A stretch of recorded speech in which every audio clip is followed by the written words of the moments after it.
Price Lord. இந்த நாளுக்கான தெய்வ வார்த்தை 1 தெசலோனிக்கர் புஸ்தகம் 5ஆம் அதிகாரம் 24ஆம் வசனம். உங்களை அழைத்தவர் உண்மை உள்ளவர், அவர் அப்படியே செய்வார். இன்றைக்கு தேவனுடைய வார்த்தை அப்படியே செய்வார். எப்படி செய்வார் என்றால், ஆண்டவர் என்ன சொன்னாரோ அப்படியே கர்த்தர் செய்வார். ஏன் ஆண்டவர் அப்படியே செய்வார் என்றால், வெளிப்படுத்தின புஸ்தகம் 3ஆம் அதிகாரம் 14வது வசனத்திலே ஆமேன் என்கிற நாமம் அவருடையவராய் இருக்கிறார். ஆமேன் என்றால் அப்படியே ஆகும் என்று அர்த்தமாம். ஆகவே ஆமேன் என்று அவருடைய நாமம் இருக்கிறபடினாலே அவர் எப்படி சொன்னாரோ அதை அப்படியே செய்கிறவராய் இருக்கிறார். மத்தேயு சுவிசேஷம் 28ஆம் அதிகாரம் 6ஆம் வசனத்திலே தாம் சொன்னபடியே உயிர் தெழுந்தார் என்று எழுதப்பட்டிருக்கிறது. எப்படி என்றால், சொன்னபடியே அவர் செய்கிற ஆண்டவர் தான் நம்முடைய ஆண்டவராகிய கர்த்தர். கர்த்தர் எதை சொல்லுகிறாரோ அதை செய்வார். எதை செய்ய வேண்டும் என்று நினைக்கிறாரோ அதை நிச்சயமாகவே அவர் சொல்லுகிறது நாம் பார்க்கிறவர்களாக இருக்கிறோம். கர்த்தருக்கு ஸ்தோத்திரம்.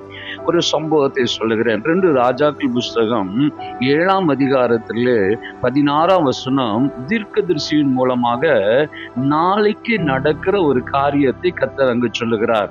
அங்கே ஒரு பொருளாதார நெருக்கடியை நாம் அங்கே பார்க்கிறவர்களா இருக்கிறோம். அப்பொழுது கர்த்தருடைய வார்த்தையின்படியே நடக்கும் என்று அந்த வார்த்தை சொல்லுகிறது. இந்த இடத்துல அற்புதங்கள் நாளைக்கு, அதாவது தாமதமாக பார்க்கலாம். ஆனால் தேவன் அதை எதை செய்கிறாரோ அதை முந்தின நாளே ஆயத்தம் பண்ணி வைக்கிறவரா இருக்கிறார். அவர் சொன்னபடியே செய்கிறவரா இருக்கிறார். அருமையானவர்களே, கர்த்தர் உங்களுக்கு வாக்குத்தத்தத்தின் மூலமாக, வார்த்தையின் மூலமாக எதெல்லாம் சொல்லி இருக்கிறாரோ அதை சொன்னபடியே அப்படியே நிச்சயமாகவே உங்களுக்கு கர்த்தர் செய்வாராக. 1 ராஜாக்கள் புஸ்தகம் 17ஆம் அதிகாரத்தில் நீங்கள் 2ஆம் வசனத்திலிருந்து நீங்கள் தொடர்ந்து வாசிப்பீர்கள் என்றால், எலியாவை குறித்து சொல்லப்படுகிறது. 2ஆம் வசனத்திலே கர்த்தருடைய வார்த்தை அவனுக்கு வந்தது.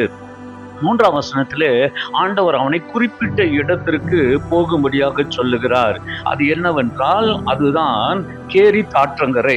அந்த கேரித் ஆற்றங்கரையிலே போய் ஆண்டவர் அவனை ஒளிந்து கொள்ள சொல்லுகிறார். அங்கே அவனுக்கு காகம் வரும்.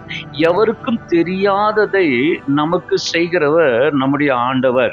இப்பொழுது தண்ணீர் வற்றி போய்விட்டது. தண்ணீர் என்பது தேவனுடைய ஒரு உடைமை. இப்ப ஆண்டவர் அவனை பார்த்து சொல்லுகிறாரு, சாரிபாத்துடைய வீட்டுக்கு போ. கேரித் ஆற்றங்கரையில் இருக்கும் போது அவன் தேவனுடைய ஊழியக்காரனா இருந்தார். ஆகவே தேவன் அவனை போஷிக்கிறார். இப்பொழுது சாரிபாத் விதவையை கர்த்தர் போஷிக்க வேண்டும். ஆகவே கர்த்தர் சாரிபாத்தினுடைய வீட்டுக்கு போக சொல்லுகிறார். சாதாரண விசுவாசிக்கும் அவர் என்ன சொல்லுகிறாரோ அதன்படியே அவர் செய்வார் என்பதற்கு இதை எடுத்துக்காட்டு. அருமையானவர்களே, உங்கள் வாழ்க்கையில் நிச்சயமாகவே கர்த்தர் செய்வார். அவர் சொன்னதை அப்படியே செய்வார். எதிர்பாருங்கள். கர்த்தர் உங்களோடு இருப்பாராக. God bless you.